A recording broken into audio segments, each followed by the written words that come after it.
भगवान सच्चिदानंद जब कल्कि अवतार धारण करते हैं और दुष्टों का संहार करते हैं, उस समय से फिर सतयुग प्रारंभ होता है।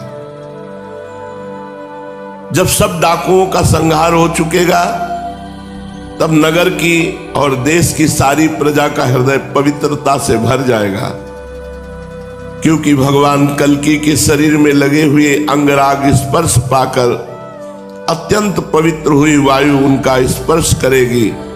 भगवान की श्री विग्रह की दिव्य गंध संपूर्ण प्रजा के हृदय को निष्पाप कर देगी।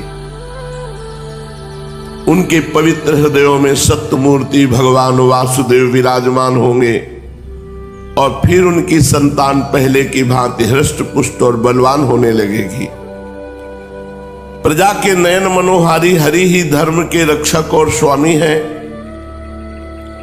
वे ही भगवान जब कल्कि के रूप में अवतार ग्रहण करेंगे, उसी समय सतयुग का प्रारंभ हो जाएगा और प्रजा की संतान परंपरा स्वयं ही सतोगुण से युक्त हो जाएगी।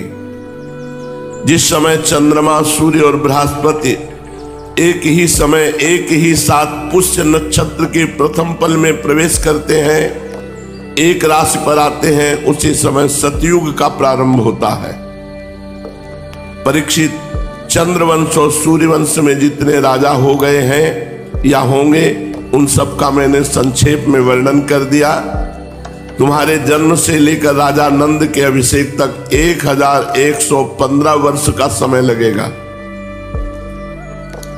जिस समय आकाश में सप्तऋषियों का उदय होता है, उस समय पहले उनमें से 2 ही तारे दिखाई पड़ते हैं। उनके बीच में दक्षिणोत्तर रेखा पर समभाग में अश्विनी आदि नक्षत्रों में से एक नक्षत्र दिखाई पड़ता है। उस नक्षत्र के साथ सप्तर्षिगण मनुष्यों की गणना से 100 वर्ष तक रहते हैं। वे तुम्हारे जन्म के समय उस समय भी मघा नक्षत्र पर स्थित है। स्वयं सर्वव्यापक सर्वशक्तिमान भगवान ही शुद्ध सत्वमय विग्रह के साथ श्री कृष्ण के रूप में प्रकट हुए थे। वे जिस समय अपनी लीला स्मरण करके परम धाम पधार गए, उसी समय कलयुग ने संसार में प्रवेश किया। उसी के कारण मनुष्यों की मति गति पाप की ओर ढुलक गई।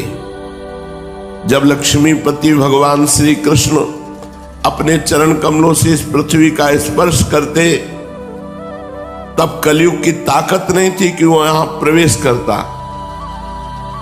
जब भगवान अंतर्धान हो गए, तब कलयुग का प्रवेश हुआ। परीक्षित, जिस समय सप्तऋषि मघा नक्षत्र पर विचरण करते रहते हैं, उसी समय कलयुग का प्रारंभ होता है। कलयुग की आयु देवताओं के वर्ष गणना से 1200 वर्षों की और मनुष्यों के गणना के अनुसार 4,32,000 वर्ष की। जिस समय सप्तऋषि मघा से चलकर पूर्वाषाढ़ा नक्षत्र में जा चुके होंगे, उस समय राजा नंद का राज्य रहेगा। तभी से कलयुग की वृद्धि शुरू होगी।